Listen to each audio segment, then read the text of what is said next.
Então, dando continuidade ao nosso exercício prático, agora a gente precisa construir um diagrama de elementos terraçários e um diagrama de elementos traço para ver como as variações no grau de fusão parcial e nas litologias afetam a distribuição desses elementos. Então, eu compilei os valores do manto primitivo, são idênticos à nossa fonte, né? Aqui nessa planilha e repeti os elementos só para a gente não se perder. E aí, a normalização, como vocês já viram, a gente divide o valor da nossa amostra CL1, que é o nosso peridotito com granada, pelo valor do manto primitivo.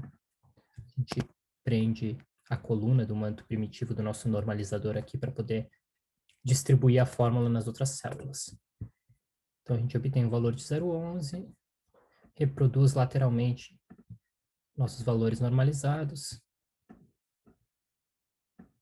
e reproduz verticalmente os valores normalizados também. É sempre bom dar uma conferida para ver se a fórmula está funcionando direitinho. Então, a amostra 2 está sendo normalizada pelo valor correto. Então, está tudo bem. A gente tem os valores agora normalizados e a gente pode avançar com a construção do diagrama. Vou utilizar o mesmo padrão do exemplo anterior, onde a gente plotou os dados de MOR, IO e B. Então, a gente só modifica a seleção de dados aqui, amostra A, a gente muda a localização para o CL1, seleciono dados de elementos terraçários da amostra 1, mesma coisa para a amostra 2, seleciono os dados de ETR da amostra 2, e assim também com a amostra número 3. A gente seleciona novamente também os rótulos. Como a gente importou a planilha de uma outra tabela do Excel, ele acabou perdendo os rótulos. E aí a gente tem o nosso diagrama prontinho.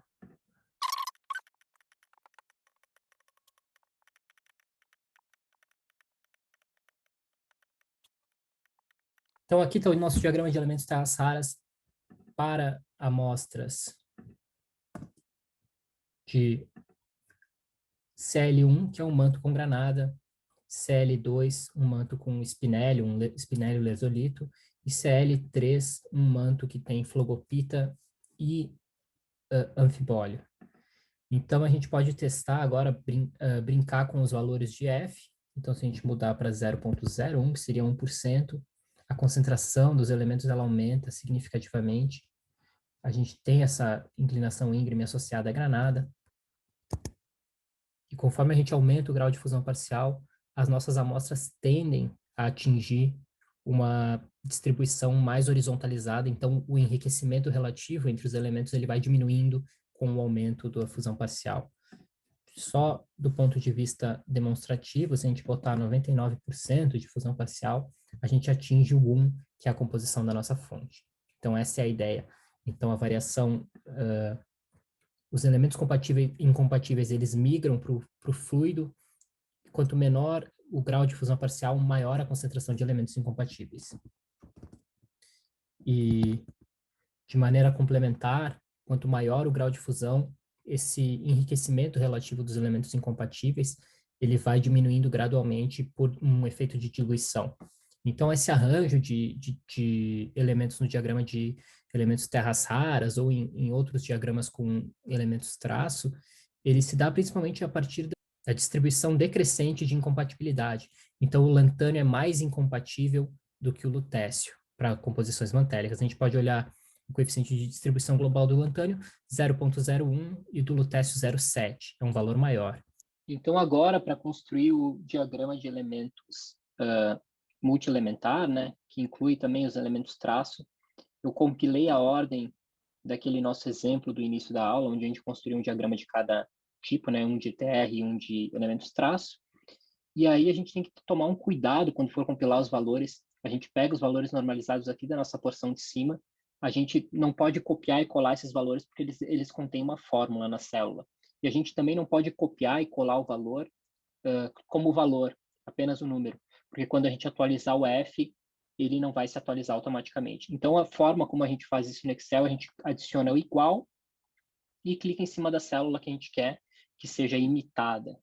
Então, eu clico no igual e clico no rubídio, e eu tenho o mesmo valor. Se eu mudar o valor de fusão parcial, ele vai atualizar lá embaixo também. Beleza? Então, eu faço isso para uma das colunas e depois eu replico para as outras.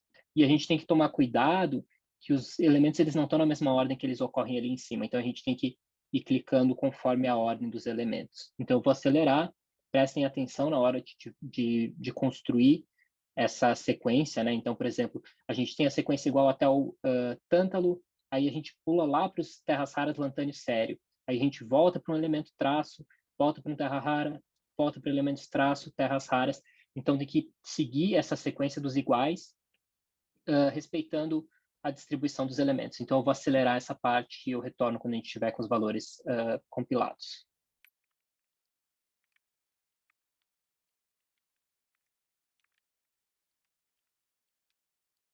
Então, com os valores compilados, a gente pode replicar a fórmula lateralmente, e aí a gente vai ter a distribuição atualizada dos nossos valores. E para construir o gráfico, eu vou seguir o mesmo padrão desse gráfico superior, então eu copio e colo o diagrama e modifico os dados. E a gente tem que lembrar de atualizar também os nossos rótulos, porque a gente mudou a distribuição de elementos, então é importante atualizar o rótulo para o diagrama ficar correto. Então, a gente tem aqui o diagrama, eu vou fazer a formatação conforme o diagrama superior e depois eu mostro para vocês como a variação dos graus de fusão parcial influencia nesses sistemas.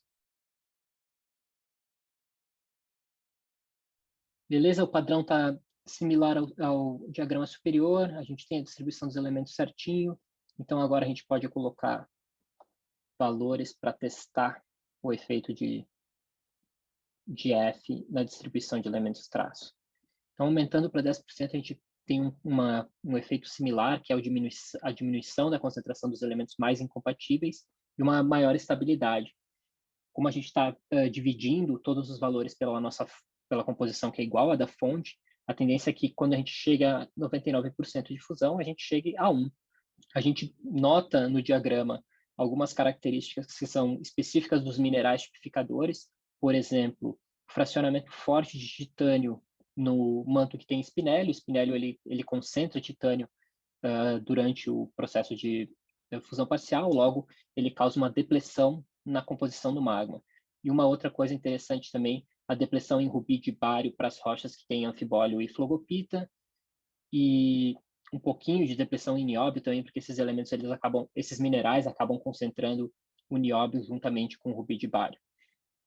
Então, essa é a forma mais didática de entender o efeito de minerais tipificadores na composição mantélica e o efeito do grau de fusão parcial na composição dos magmas gerados. Então, se a gente tem rochas que têm anomalia de rubídio e bário e características que lembram essa questão de flogopita no nosso manto, né? A gente pode pensar numa fusão parcial de um manto que tenha sido metasomatizado ou que seja hidratado e tenha flogopita como um mineral estável, e assim por diante.